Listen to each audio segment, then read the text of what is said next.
Karena Yesus juga bukan diciptakan. Tapi kan dia manusia. Memang manusia. Berarti Dalam ciptaan. kalau dia gimana ya? Manusia itu ciptaan. Mau dia lahir tanpa ayah, mau dia lahir tanpa ayah ibu, mau dia lahir tanpa ibu, itu semua ciptaan. Di luar daripada pencipta, itu ciptaan. Masa Tuhan jadi ciptaan? Makanya itulah tujuannya Yesus sebenarnya datang ke bumi kedua kali. Untuk menghakimi. Menghakimi orang-orang yang mengatasnamakan Yesus, tetapi mengajarkan ajaran yang berbeda dengan ajaran Yesus. Itu tujuan beliau datang. Untuk yang kedua kalinya. Apa buktinya? Coba dibaca di dalam Yohanes 12:48. Apa kata dia? Barang siapa yang menolak aku, dia sudah ada hakimnya, yaitu perkataan yang telah aku katakan, perkataan itulah kelak yang akan menjadi hakimnya di akhir zaman. Nah, apa perkataan Yesus? Sembahlah aku atau sembahlah Elohim?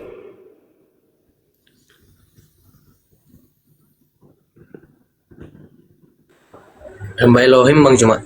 Nah, dan tidak ada perkataan dia yang mengatakan sembahlah aku, kan? Benar nggak? Benar. Nah, itulah dia datang kedua kalinya.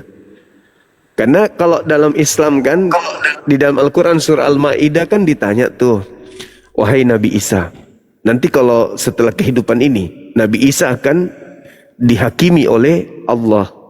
Ditanyalah Nabi Isa, Nabi Isa, dulu aku mengutus engkau di tengah-tengah kaum Bani Israel. Hari ini ada orang yang datang, segerombolan orang yang datang menganggap engkau Tuhan. Nah, Allah tanya, a'anta qulta linnas, apakah engkau yang mengajarkan mereka ini, yang menuhankan engkau? Nah, Nabi Isa mengatakan, tidak, aku tidak pernah mengajarkan mereka menuhankan aku. Makanya saya bertanya, adakah Yesus mengajarkan menuhankan dirinya? Ternyata tidak.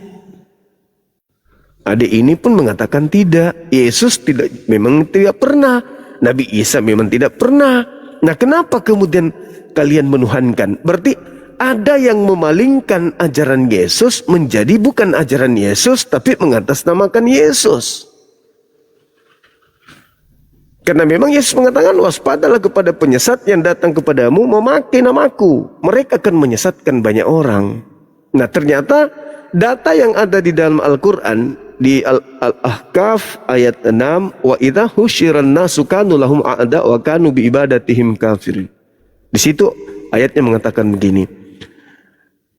Nabi Isa nanti yang disembah oleh orang-orang itu akan memusuhi penyembahnya. Dan apa yang mereka lakukan berupa pemujaan-pemujaan, pujian-pujian kepada Nabi Isa akan ditolak oleh Nabi Isa. Ditolak. Nah, ternyata tertulis di Matius 7 nomor 22, 23. Apa kata Yesus? Pada hari terakhir nanti, sekumpulan orang akan datang kepada aku dan berkata, Tuhan Yesus, Tuhan Yesus, Tuhan Yesus, bukankah ketika kami hidup di bumi, kami bernubuat pakai namamu, mengusir setan pakai namamu, bermujizat juga pakai namamu. Pada saat itulah aku Yesus akan berterus terang kepada mereka, enyahlah daripadaku, aku tidak mengenal kalian, kalian semua adalah pembuat kejahatan. Nah, siapa ini yang memanggil Yesus Tuhan? Yang bernubuat, mengusir setan, bermujizat pakai nama Yesus. Berdasarkan Matius 7. Islam tidak, Hindu tidak, Buddha tidak, ateis tidak. Satu-satunya kelompok adalah Kristen. Dalil Al-Quran mengatakan begitu, dalil Bible juga mengatakan begitu. Sekarang tinggal adik ini yang mikirkan, masa mau diusir Yesus?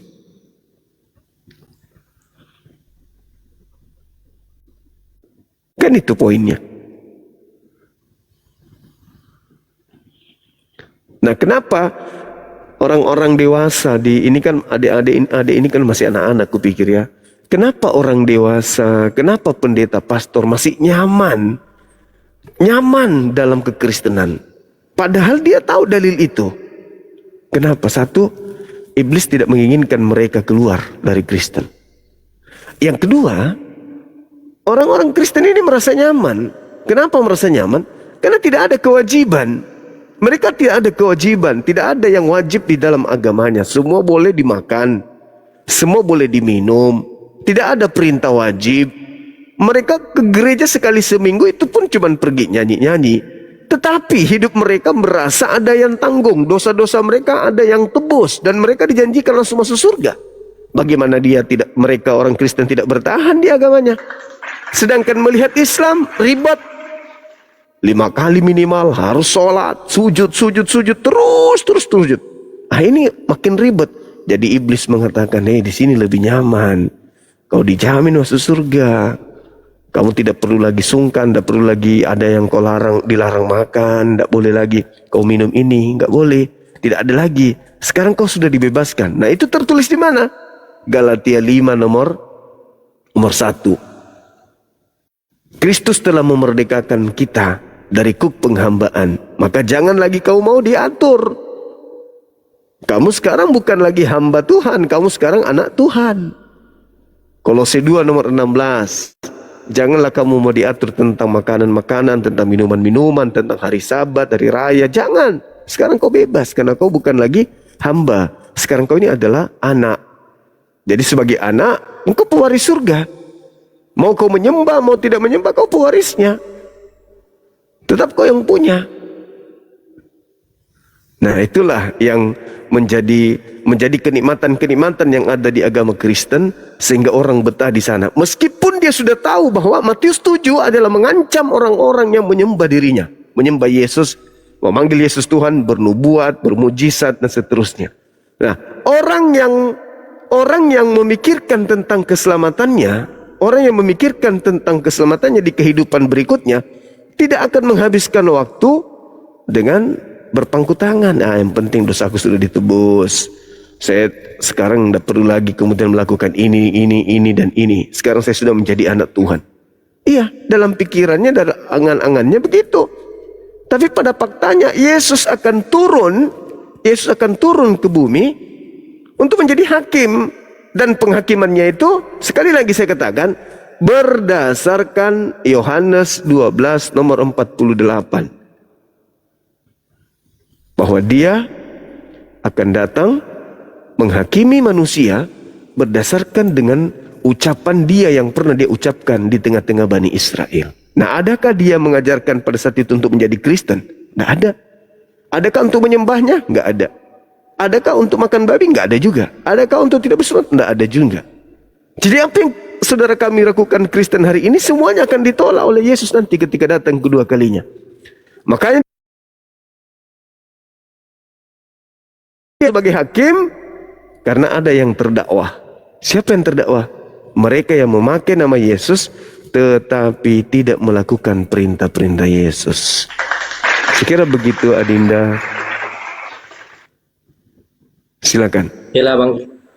Jadi aku juga tadi mau naikkan, mau bertanya, cuman karena ada temanya di atas ini ya, mungkin kata saya mungkin lah bisa saya jawab sedikit sama Bang Juma. Jadi segala komentar Bang Juma tadi, boleh saya pahami dulu, dan juga saya juga masih banyak harus bertanya lagi lah kepada yang lebih ini. Jadi saya juga mau bertanya ini Bang Juma, nggak apa-apa? Iya, silakan. Jadi saya Bang Juma, siap. Kalau di Alkitab kami aku itu bahwasannya yang nulis Alkitab kami itu manusia. Nah, jadi Bang Juma, kalau Al-Quran itu yang tulis itu siapa? Oke. Yang menulis Al-Quran adalah para sahabat Nabi Muhammad SAW. Di antaranya adalah Sa'id. Itu. Ketika kemudian ada perintah kepada sahabatnya, terimalah Al-Quran dari keempat sahabatku. Nah, satu hal yang perlu adik ini pahami. Al-Quran itu diwahyukan bukan untuk dituliskan. Tapi Al-Quran itu diwahyukan untuk masuk ke dalam kalbu, masuk ke dalam hati, masuk ke dalam pikiran, ke dalam sanubari manusia.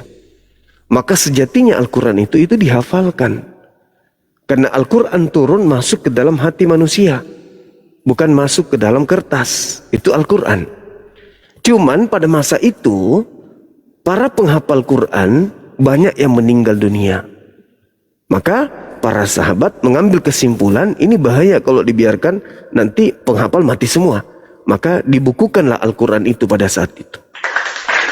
Al-Quran diwahyukan, aku mewahyukan Al-Quran ke dalam hatimu, wahai Nabi Muhammad. Jadi ke dalam hati. Setelah masuk ke dalam hati Nabi Muhammad, barulah Nabi Muhammad lisankan. Contoh, dikatakan, Alhamdulillah, Bismillahirrahmanirrahim, Alhamdulillahi Rabbil Alamin. Maka para sahabatnya mendengarkan ayat itu, para sahabat menghafal. Jadi kalaupun tidak ada dituliskan, tak masalah. Karena memang perintahnya adalah menghafalkan. Menghafalkan. Jadi Nabi Muhammad itu menyampaikan, para sahabatnya menghafalkan. Tradisi Al-Quran itu adalah hafalan, bukan tulisan. Belakangan baru hafalan dan tulisan. Jadi ketika lepas dari Nabi Muhammad sampai kepada sahabat, apa bunyinya itu yang dihafal. Itu tradisi dalam Al-Quran. Nah, Yesus juga, sorry nih, saya kasih perbandingan supaya lebih jelas. Yesus datang menyampaikan firman. Firman sampai kepada murid. Muridnya menjadi pertanyaan, apakah murid menghafal atau murid menulis? Murid tidak menulis. Murid juga tidak menghafal. Jadi dua budaya ini kosong. Ketika Yesus berkata bla bla bla bla bla, muridnya tidak menghafalkan. Ketika Yesus mengatakan bla bla bla, murid tidak menuliskan. Nanti setelah Yesus terangkat ke langit, barulah muncul ya penulis-penulis. Dengan cara apa? Dihafal, bukan. Dia menyalin tulisan sejak ada Yesus? Tidak. Lalu mereka mengumpulkan kesaksian-kesaksian orang. Jauh beda dengan Al-Quran. Jadi Al-Quran dari mulut Nabi Muhammad ke para sahabat, sahabat kemudian menghafalkan. Lalu sebagian dari mereka menuliskan. Begitu. Silakan. Nah, oke Bang Zuma. Jadi itu tadi kata Bang Zuma, apa itu ayat Al-Quran itu yang diwahyukan gitu ya? Iya. Nah, berarti kalau diwahyukan itu hanya untuk orang terkhusus atau untuk orang yang memang percaya kepada Allah gitu? Iya. Jadi Al-Quran itu diwahyukan kepada Nabi Muhammad, satu orang tok. Beliau satu-satunya yang mendapatkan wahyu Al-Quranul Karim. Nah, beliaulah yang punya hak menjelaskan Al-Quran itu. Makanya dalam Al-Quran surah An-Nahl ayat 44, Bismillahirrahmanirrahim, bil bayyinati wazbur wa anzalna ilaika dzikr litubayyina linnas ma nuzila alaihim wa la'allahum yatafakkarun. Jadi kata Allah, wahai Nabiku Muhammad, aku mewahyukan ke kamu Al-Quran supaya kamu menjelaskan Al-Quran itu kepada manusia apa yang harus mereka kerjakan. Jadi Nabi Muhammad dikasih Al-Quran, Nabi Muhammad yang menjelaskan Al-Quran. Gitu. Nah, penjelasan Al-Quran, penjelasan Nabi Muhammad tentang ayat Al-Quran itulah yang disebut hadits. Jadi tidak digabung menjadi satu kitab antara penjelasan Nabi Muhammad tentang ayat suci Al-Quran dengan Al-Quran, tidak digabung. Jadi satu kitab Al-Quran. Makanya Nabi Muhammad mengatakan, jangan kau tulis apa yang dari aku, tapi tulislah apa yang dari Allah. Maka Al-Quran itu dituliskan, dihafalkan. Nah, sedangkan yang disebut hadits itu tidak ditulis pada masa itu. Makanya hadits itu dituliskan nanti 2000 tahun, 200 tahun setelah Nabi Muhammad. Baru dikumpulkan hadits-haditsnya. Tapi kalau Al-Quran itu dihafalkan sesama dengan Nabi Muhammad. Nah, indahnya di Islam di masa Nabi Muhammad, ketika Nabi Muhammad menerima wahyu, Nabi Muhammad menyampaikan wahyu itu kepada para sahabat, sahabatnya itu mendaras. Maksudnya sahabatnya itu menghafalkan bacaan itu di depan Nabi. Setelah kemudian Nabi Muhammad menyampaikan berita ayat suci Quran, sahabat-sahabat menghafalkan, dan mereka sudah melalui tangga pengajaran Nabi Muhammad, maka mereka mendapatkan ijazah, legalitas untuk mengajarkan Al-Quran kepada yang lain. Begitu. Jadi Nabi Muhammad mengesahkan kemampuan Al-Quran mereka untuk mereka menjadi guru bagi yang lain. Begitu juga yang lainnya. Ya, setelah dia melihat muridnya bisa mengajarkan Al-Quran, maka dia memberikan legalitas untuk mengajar kepada yang lain, kepada yang lain. Begitu seterusnya turun-temurun sampai hari ini. Sama seperti saya mendapatkan ilmu dari kiai saya. Kiai saya mendapatkan ilmu dari kiainya mendapatkan ilmu dari kiai, guru sampai kepada Nabi Muhammad. Jadi mata rantainya itu jelas, tidak terputus. Makanya Al-Quran itu tidak pernah terganti-ganti, nggak pernah direvisi, karena selalu terjaga di setiap zaman. Begitu. Kayak saya ini sekarang nih, usia saya sudah 40-an. Tapi Al-Quran itu sudah diajarkan kepada anak saya. Kalau anak saya salah baca, pasti saya tegur. Nah, itu salah bacanya, ini yang betul. Nah, anak saya terima ilmu itu, setelah nanti ada anaknya, diajarkan lagi kepada anaknya. Begitu seterusnya sampai hari kiamat. Makanya adik ini pernah lihat anak-anak kecil mereka berjalan ke masjid. Ada TPA di rumah-rumah beliau. Itu mereka pelajari itu untuk istilahnya itu mengambil ilmu dari guru, kemudian dia dalami ilmu itu, nanti dia akan mengajar kepada yang lain. Itu tradisi Al-Quran. Nah, kalau Bible kan tidak. Jangankan jemaat, pendeta saja kalau ditanya Bible itu masih bingung. Kenapa? Karena bukan dalam sini Biblenya, bukan di sini Biblenya. Makanya mereka untuk menutupi kelemahan apa katanya? Bible itu bukan kami hafalkan, tetapi kami maknai. Lah, gimana caranya mau maknai kalau nggak tahu ayatnya? Gimana mau maknai sebuah data? Data itu tidak ada di dalam kepala. Nanti dibaca. Oh, ini maksudnya. Ah, itu kan cuma akal-akalan. Setelah dibaca, oh, maksudnya begini, maksudnya begini. Itu kan akal-akalan. Yang dimaksud memaknai itu mengilmui, mengetahui seluk-beluk daripada bacaan tersebut dan memahami disiplin ilmu yang harus digunakan untuk merangkai bacaan tersebut. Itu baru orang yang paham. Makanya mohon maaf nih, makanya di Kristen itu banyak sekte-sekte. Makanya di Kristen itu kitabnya selalu direvisi, dan makanya di Kristen itu satu pandangan itu terhadap Yesus itu banyak. Ada yang mengatakan Yesus only, ada yang mengatakan Yesus satu hakikat, ada yang mengatakan Yesus beda pribadi, dan seterusnya. Banyak sekali. Kenapa? Multitafsir. Kenapa multitafsir? Karena tidak ada ilmu baku. Berbeda dengan Al-Quran, ilmunya baku, tidak boleh berubah. Seperti itu adikku. Itulah kenapa Al-Quran terjaga sampai hari ini.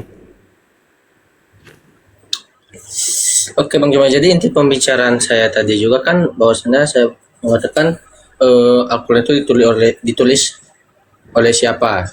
Karena pernah saya video ya, bahwasanya ada yang mengatakan Al-Quran itu tidak ditulis, yang nulis itu Allah itu sendiri.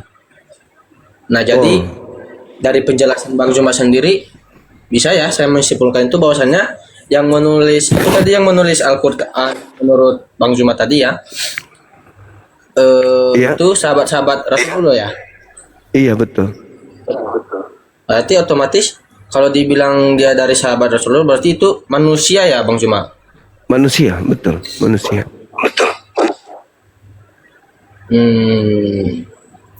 Nah, saya juga sering lihat ya kalau di video itu bilang Al-Quran itu ditulis oleh Allah itu sendiri, yang jatuh dari langit katanya itu. Jadi kadang bingung. Iya. Jadi gini, kalau yang dikatakan yang dituliskan oleh Allah itu sendiri adalah yang tersimpan di dalam Lauhul Mahfuz, di atas daripada langit ketujuh, ketetapan-ketetapan yang Tuhan sudah tuliskan. Itu bisa kita baca di dalam Al-Quran, salah satunya di surah Al-An'am ayat 59. Jadi semua kejadian yang ada di atas muka bumi ini itu sudah tertuliskan, sudah terekam lebih dulu oleh Allah. Itu yang dimaksud ditulis. Lalu kemudian diwahyukan, berangsur-angsur diwahyukan ke Nabi Muhammad. Jadi lebih dulu tertulis di atas, lalu dibacakan oleh malaikat Jibril atau Roh Kudus kepada baginda Rasulullah Muhammad SAW, lalu kemudian dihafalkan dan dibukukan. Begitu maksudnya. Jadi bukan buku yang ada di bumi ini yang dituliskan oleh Allah, bukan.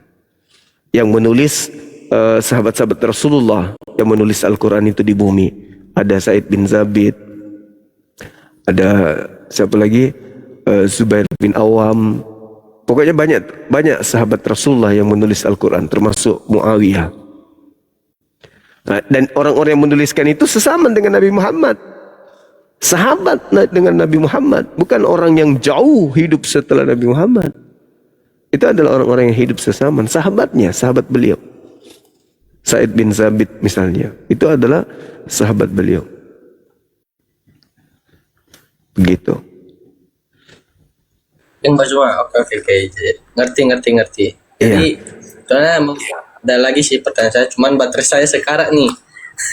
Oh Jadi iya. di lain waktu juga nanti saya naik lagi di Komal Bang Juma. Kalau ada pertanyaan dari saya, pasti saya tanya. Oke. Wajarlah, saya juga baru belajar ya. Iya. Jadi terima kasih ya Bang Juma. Sama-sama dek, sama-sama. Izin turun. Oke, baik, makasih. Selamat malam Bang Juma. Malam juga. Saudara Kristen harus belajar sama adik tadi. Beliau hebat, mau belajar, pintar lagi. Dan selama kita kenal, beliau tidak pernah menghujat. Keren. Dan Mudah benar. Halo, selamat malam. ya, selamat malam Bang Juma. Malam juga. Silakan. Bagaimana kabarnya Bang Juma? Baik. Saya dari Banyuwangi, tinggal di Bali Bang Juma. Saya Iya. Muslim juga Bang Juma. Oke. Saya mau mengapresiasi saja Bang Juma, sangat bagus sekali. Sangat Iya. bangga sekali saya mempunyai saudara Muslim seperti Bang Juma. Itu aja Bang Makasih. Juma. Oke, makasih Saya Bang, selalu makasih. ikut online Siap. Bang Juma. Sukses selalu Bang Juma. Makasih. Luar biasa. Siap. Silakan Bang. Siap. Kita Oke, naikkan yang terima kasih, Bang. lain ya. Iya, makasih Bang, makasih. Oke. Oke.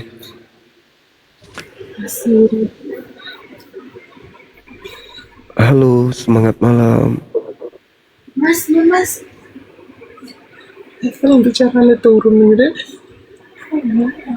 Assalamualaikum warahmatullahi wabarakatuh Bang Zuma, apa kabar? Waalaikumsalam warahmatullahi wabarakatuh. Iya, kabar baik Bang. Semoga selalu dalam lindungan Allah Bang Zuma.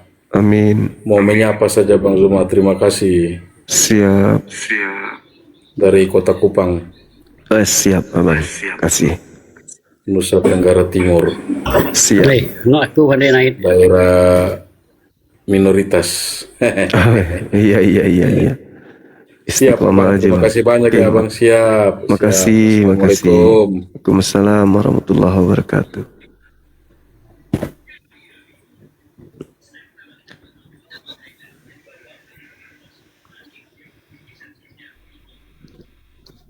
Halo, selamat malam. Selamat malam. Iya, Assalamualaikum. dari Salam. Ini saya mau nanya Bang, Islam atau Kristen? Islam. Sebenarnya ini pertanyaan Kristen tapi saya tidak tahu juga ini. Di dalam sholat itu Mm-mm. Nabi Muhammad kan membacanya Allahumma sholli ala Muhammadin, Allahumma sholli ala Muhammadin wa ala ali Muhammad, ya. Iya. Kenapa tidak dibaca Allahumma sholli ala anak? Itu kan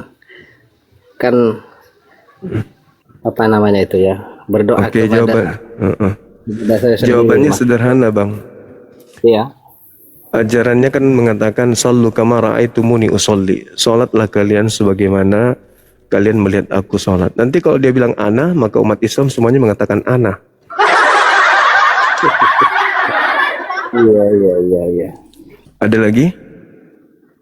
Tidak ada, cuma itu saja. Terima kasih, Bang. Oke, makasih abangku. Thank you. Sama-sama. Halo, selamat malam yang lain. Malam, assalamualaikum abang. Waalaikumsalam. Ini bang, aku cuma mau cerita nih. Kemarin aku kan melintas di roomnya Bang RK tuh di Jambak kan. Siap. Ini bang, aku cuma mau cerita nih. Kemarin Terus? aku kan melintas di roomnya Bang. Terus, Bang? Gak apa-apa ya, misalkan saya sepil di sini gitu kan. Iya, terus apa masalahnya? Enggak, di ini takutnya saya salah gitu bang. Ini nih bang, videonya ada di sini tuh. Tuh ya. Tapi dari perbuatan amal baik dan amal buruk itu tetap jadi takaran masing-masing. Paham nggak? Contohnya, Ketika kamu sudah bertobat, Dulu. ketika kamu sudah bertobat Diam dulu, Bang semurni-murninya, RK. apakah dosamu sudah diampuni Bang RK, oleh Allah? Bang RK, kalau Bang RK bertanyanya begini, apakah dosamu bisa diampuni? Berarti Bang RK tuh tahu. Bisa. Bentar dulu. Saya bisa. Saya jawab dengan yakin dosa saya bisa diampuni lewat Yesus Kristus dan lewat gereja dan lewat sakramennya. Bentar Bang, aku kan bicara, Abang dengar dulu. Abang tadi bilang, apakah dosanya itu sudah diampuni? Kalau Abang tahu, Sudah. Abang itu dosanya sudah diampuni, Abang tuh pernah masuk surga. Contohnya gini, kesimpulannya gini, kita ini di dunia antara takar dan menakar tuh amal buruk dan amal baik Bang, ya perlu digarisbawahi. Saya jawab. Kalau kamu tanya siapa yang sudah masuk surga sehingga memberikan kepastian akan keselamatan dan pengampunan, saya bilang Yesus Kristus berasal dari surga sehingga dia tahu jalan surga, sehingga dia tahu bagaimana cara mengampuni dan melepaskan pengampunan karena dia berasal dari surga, karena tempatnya di surga. Pertanyaan saya, apakah Muhammad berasal dari surga? Bukan Tuhan Bang, jadi jangan disamakan dengan yang Iya, poinnya apa ini, Bang? Iya itu. Poinnya gini, dia itu kan jambak saya tuh bang. Lalu saya dipaksa tanya, kata dia itu, saya tanya gini, apakah jaminan orang Kristen tuh untuk masuk surga? Dia kan jawabnya cukup percaya dan imani kan gitu. Aku bilang lagi bang, masa di Kristen cukup percaya dan imani langsung masuk surga? Lalu urusan dosa gimana? Ternyata dia jawabnya urusan dosa dia yang ngampuni. Terus saya bantah lagi lah, kalau misalkan umatnya itu selalu melakukan dosa, apakah bisa diampuni? Bisa gitu. Kata dia Anggap begitu. aja, iya anggap aja tobatnya tobat-tobatan gitu. Iya. Cuman dia pintar orang framing, setelah itu langsung blokir dia. Iya, kalau data kitab mereka kan dibalas sesuai dengan perbuatan masing-masing, itu dalilnya di Bible.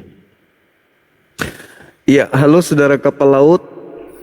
Dari mana? Katolik, Protestan? Ya, kita Protestan. Oke. Bisa menjelaskan dalil ini? Dalil terkait dengan Yohanes 12:48.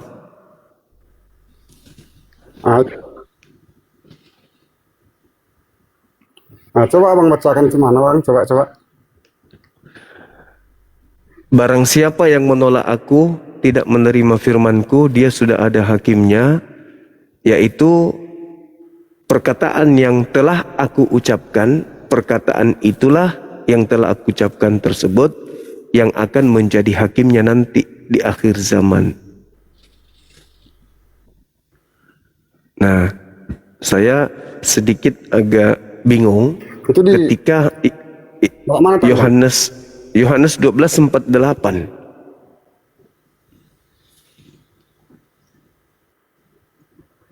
Yang saya bingung itu karena Yesus tidak pernah berbicara. Jaminan. Yesus akan datang menjadi hakim. Abang ini kan buat apa Yesus? Ya. Iya, dia kan datang menjadi hakim. Untuk yang kedua kalinya turun menjadi hakim. Ya, untuk Dan materi penghakimannya menurut dia adalah perkataan yang pernah dia ucapkan. Itulah yang menjadi data valid tentang penghakimannya nanti ketika ia datang kedua kalinya. Gitu. Nah, yang saya tidak habis pikir di sini, saudara-saudara kami Kristen apa nggak takut ketika Yesus nanti datang jadi hakim lalu bertanya siapa yang mengajarkan kamu menjadi orang Kristen, orang Katolik, orang Protestan? ya, Bang. Itu gimana jawabannya?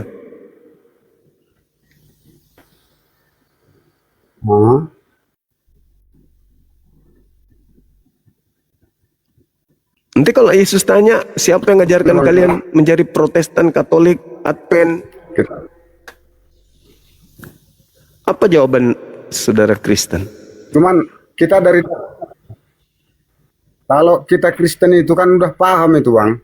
Kalau masalah Yesus datang kedua kali itu penghakiman itu, Bang. Itu orang Kristen itu nggak ada yang takut. Bahkan itu orang Kristen yang beriman itu bangga. Itu yang ditunggu-tunggu pun. Itu, Bang, intinya, Bang. Ya, kalau datang Yesus bertanya ke Kristen siapa yang mengajarkan kalian menjadi Kristen, itu apa jawabannya? Itu bukan gitu masalahnya itu nggak, pembahasannya nggak di situ, Bang. Pasti ke situ. Pasti ke situ. Pertanyaan abang ini kali. Pasti ke situ pertanyaan Yesusnya, pasti ke situ. Oke, kita terima, Bang. Kita terima ya, tapi terima juga ya kalau ada pembahasanku ya. Oke. Iya. Nah, sekarang Bisa apa kita jawaban terima. Anda Bisa ketika kita Anda pertimbang. ditanya? Jawaban Anda ketika ditanya siapa Kenapa yang masuk mengajarkan Kristen? kalian, kenapa kalian menjadi Kristen sementara saya tidak pernah mengajarkan kekristenan itu? Udah, oke. Sebenarnya tahu, Abang Jawabannya tahu apa? nggak apa arti Kristen? Saya tahu pengikut Kristus. Kalau Kristen itu Yang saya tanya tentang kekristenan, bukan arti Kristen. Yang saya tanya, Yesus akan bertanya kepada kalian kan berdasarkan penghakiman. Loh, kok ini ada orang baru ini mengatasnamakan Kristen, katanya pengikutku. Kenapa makan babi? Kenapa nyembah aku? Kenapa ibadah minggu? Kenapa tidak bersunat? Kenapa menyembah aku? Kenapa jadi ke gereja? Kenapa merasulkan Paulus? Kenapa kitabnya perjanjian baru? Kan Yesus itu yang akan menghakimi, seperti itu. Kenapa? Baca Yohanes 12 nomor 48 tadi. Ya, oke. Kan itulah yang abang pertanyakan itu. Kenapa dia merasulkan Paulus? Nah, itu kan tadi kan. Kenapa mengatasnamakan Menyembah aku, ibadah minggu, makan babi, tidak bersunat. Itu Aku kan siapa gitu, yang kan? mengajarkan kalian? Habis itu kalian mengaku pengikutku. Nah, kan gitu. Kau Ya, jual kan? ke orang-orang, kalian pengikut aku, tapi kelakuan kalian tidak Itu, Bang. sesuai ajaranku. Bisa aku ngomong, Bang? Bisa, Bang? Iya, silakan. Bisa aku jelaskan? Silakan. Yesus itu udah dibilang yang masuk ke dalam mulut itu tidak ada yang haram. Bukan itu Tidak maksudnya, ada dilarang. Bang. Yang keluar dari mulut itu baru haram. Yang ditanya itu nanti jawab nanti Yesus Itu, begitu. Jawab nanti Yesus begitu. Nah, sekarang permasalahannya Kurang Yesus ngerti, tidak paham abang sampai situ. sangat paham sekali. Bang, makanan itu biarpun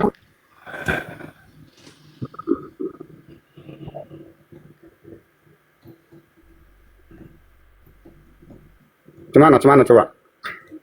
Kalau Anda ditanya siapa yang mengajarkan kamu menyembah aku, apa jawaban Anda? Ya Tuhan Yesus sendiri, Bang. Di mana Yesus mengajarkan? Yesus sendirilah. Di mana Yesus mengajarkan Alkitab. menyembah dirinya? Tunjukkan. Di kitab kita, di kitab kita Kitab mana?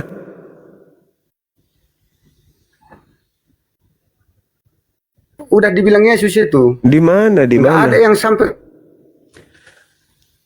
Di mana Kepada Bapak kalau enggak Yesus melalui saya. mengajarkan menyembah dirinya?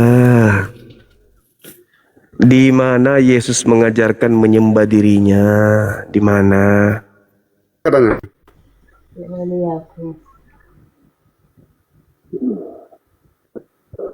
Di mana Yesus mengajarkan menyembah Di dirinya? perjanjian baru banyak. Di mana? Di mana Yesus Tanda- mengajarkan menyembah dirinya? Enggak ada. Ya nggak ada. Makanya Anda diusir. Enyahlah daripadaku. Langsung Kamu perbuat kejahatan. Aku tidak pernah mengajarkan itu. Nggak ada, Bang. Kenapa kau jual-jual namaku? teman ke situ banyak. Mana dulu Bang Juma? Oke. Mana Jadi dulu nggak ada ya? mengajarkan lah bulan. Contohlah itu keyakinan Abang ya. Ada. Kalimat-kalimat lain banyak yang bahwa Yesus itu Tuhan. Yang Enggak. salah, Bang. Yesusnya di mana mengajarkan menyembah dirinya?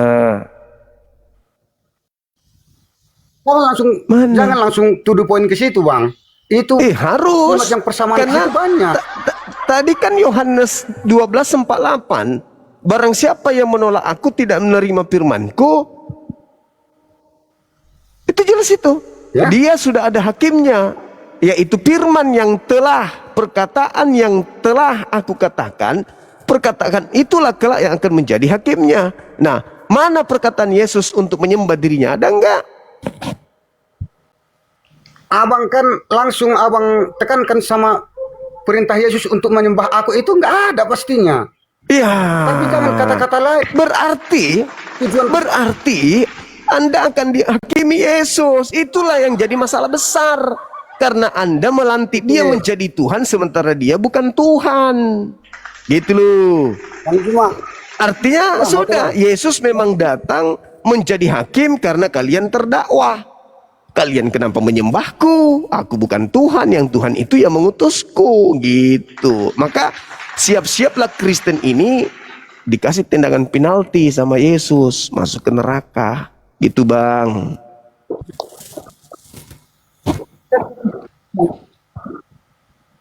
Bisa kan dulu ya. Ya, silakan. Oke.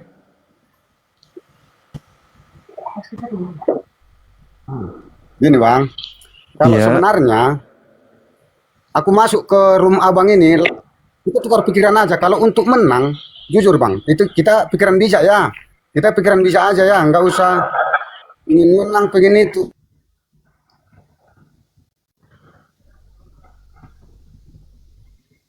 Kiran, nggak ada gunanya. Yakin abang itu? Masalah Tuhan abang, masalah Tuhanku itu pribadi-pribadi gitu loh. Ya kan? Yang penting kalau logika pembicaraan abang itu terima aku. Kalau pembicaraanku logika, silakan abang terima. Kalau enggak, nggak apa-apa juga.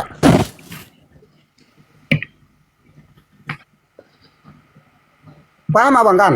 Paham sampai situ? Iya, paham. Silakan. Nah, gitu bang. Silakan. Kalau masalah tadi abang bilang, Yesus dua kali menghakimi, itu jelas. Tapi kalau abang bilang tadi, Yesus tidak mengenal orang Kristen, itu udah jauh itu bang. Ya memang Yesus tidak mengenal Kristen. Itu Kalau fakta menurut real. iman kami, Jangan dipaksakan. terus itu kan Yesusnya kan bukan Yesus orang abang, Yesus itu kan Yesus kami bang, Kristen, iya kan? Iya, tapi Yesus justru mana ada karena di itu Muslim? yang saya tanya. Yesus itu Muslim, bukan Kristen. Kalau Muslim itu nggak bisa loh bang, jangan abang salah. Di mana ada ditulis di Muslim Al-Quran itu Yesus? apa dulu? Coba. Muslim itu apa? Muslim itu apa? Islam. Muslim itu berserah diri kepada perintah Tuhan. Itu Muslim. Yesus berserah diri nggak kepada perintah Tuhan? Ya berserah diri lah bang. Jadi Nah, ya udah, sudah. jelas. Muslim, dia bukan kafir. Oke ya, terus silakan Anda bertanya, silakan. Coba aku tanya dulu Saya abang. bertanya ke Kalau Anda pun keyakinan- percuma, nggak ada jawabannya. Silakan. Kalau menurut abang, Berarti Muslim itu lebih dekat sama Yesus atau Kristen? Coba. Oh jelas, Yesus itu Muslim. Apa kata Yesus? Kalau orang-orang benar itu datang, dia akan memuliakan aku. Makanya. Bukan menghinakan aku, tapi memuliakan.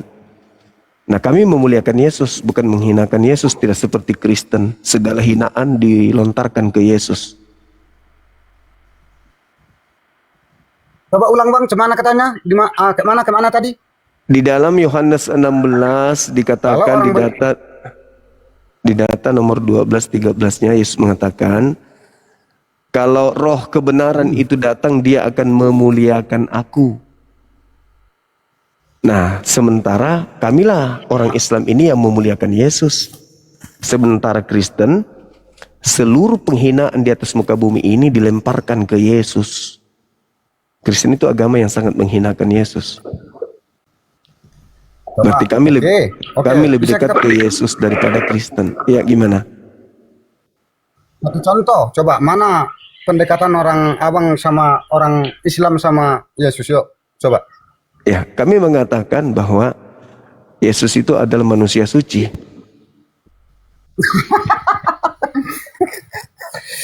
Mana ada? Kapan ada orang Islam itu bilang Yesus itu manusia suci? Di mana ada? Di mana dalilnya bang? Coba tunjukkan sama aku. Dalilnya itu Baca ada. Al-Quran. Islam itu mana? Al-Quran surah Maryam ayat 19. Coba aku bacakan dulu. Aku nggak ada Al-Quranku bang.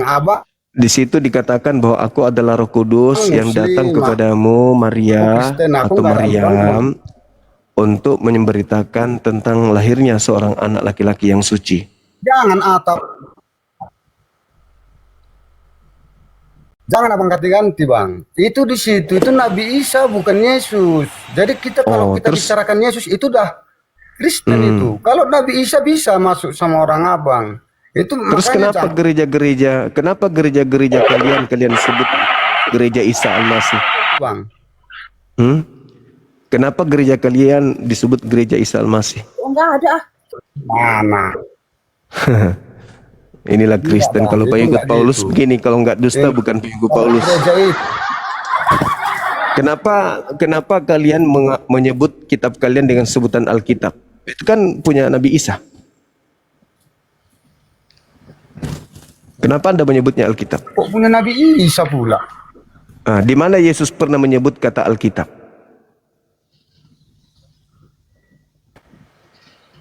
Di mana Yesus pernah menyebut kata Alkitab? Itu kalau peribahasa itu bang, kalau masalah buku. Nah itu lari kok. Ini cara Paulus kental kali sama Anda. Isa alaihissalam lah yang mengatakan tentang Alkitab. Inni Abdullah atani Alkitab wa ja'alani nabiyan. Itu ucapan Nabi Isa. Yesus tidak pernah mengucapkan kata Alkitab. Tapi kenapa Bible kalian sebut Alkitab? Jedor dengan suara halus. Ayo. Bukan gitu bang. Kalau abang tanya Yesus nggak pernah mengatakan Alkitab. Mana pernah abang dengar Yesus ngomong? Pernah? Ya saya baca Bible. Pernah Yesus abang tidak pernah. Yesus ngomong, Saya baca Bible. Saya baca Bible, jadi saya tahu tidak pernah Yesus menyebut kata Alkitab. Yang pernah menyebut kata Alkitab itu cuma Nabi Isa. Sekarang kamu menolak Nabi Isa bukan Yesus. Tapi kenapa kau menggunakan istilah Alkitab kalau begitu? Tidak konsisten kalian ini memang.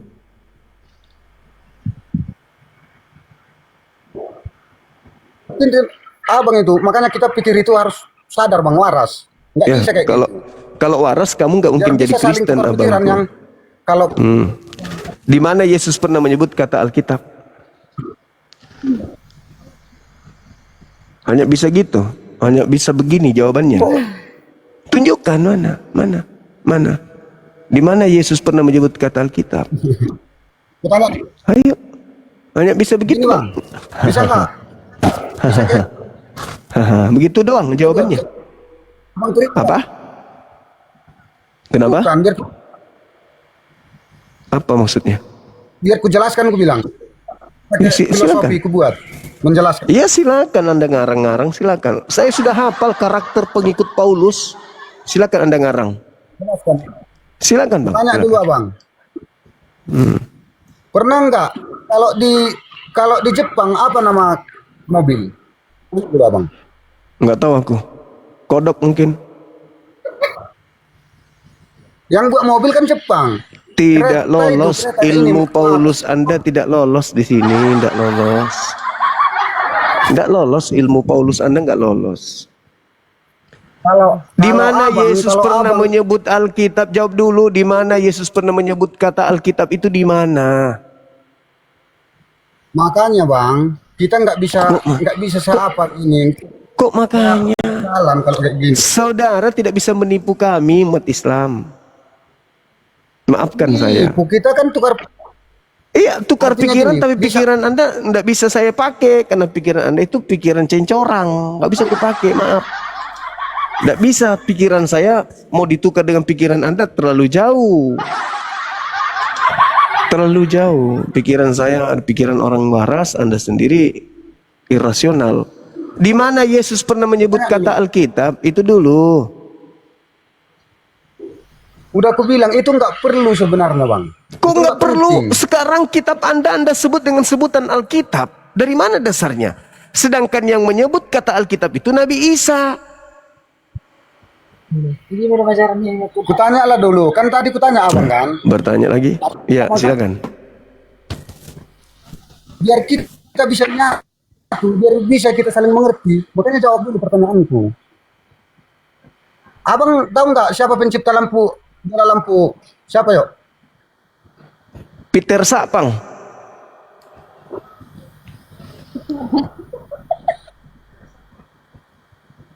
Pencipta bola lampu ini siapa yuk? Iya, Peter Sapang. Piring terbang sampai ke lapangan.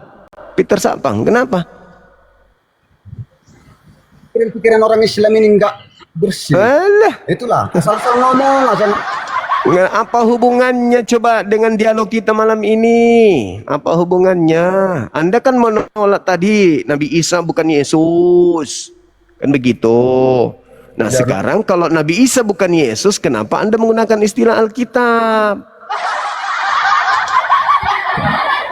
Kenapa Anda menggunakan istilah Nabi? Istilah Rasul? Kenapa Anda pakai istilah-istilah itu? Itu istilah-istilah yang digunakan Nabi Isa, bukan Yesus.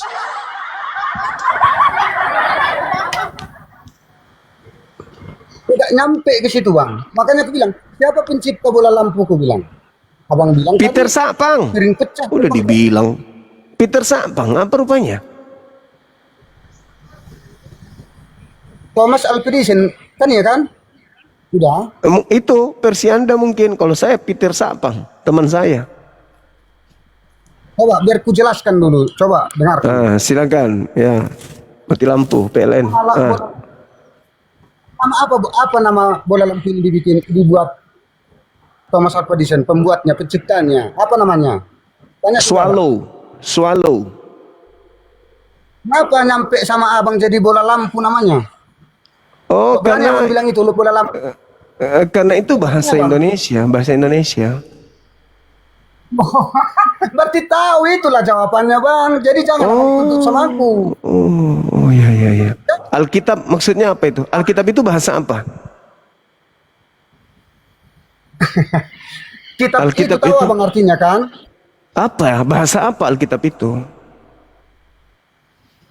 Al-Quran itu Makanya bang kita nggak ngambil menang di sini. Makanya aku bilang Loh, tadi. Anda yang memaksa mau menang tapi nggak bisa menang-menang. Aku santai aja nya. Aku sesuai dengan fakta. Sekarang Alkitab itu bahasa apa? Harusnya kitab Anda itu disebut kalau ingin bahasa Arab gunakan al-fukat, alkohol, aluminium. Itu aja, jangan ikut-ikutan. Kitab Anda kalau bisa gunakan istilah-istilah itu. Al-fuqat, aluminium, alkohol. Itu aja. Ngapain menggunakan bahasa Alkitab? Kan memalukan. Kalau mau yang bahasa Indonesia ada alnya al-fuqat. Al-fuqat Markus, al-fuqat Lukas, al-fuqat Yohanes. Kalau pingin kali gunakan bahasa Arab. Atau alkohol Markus, alkohol Lukas. Kenapa harus niru-niru ajaran Isa?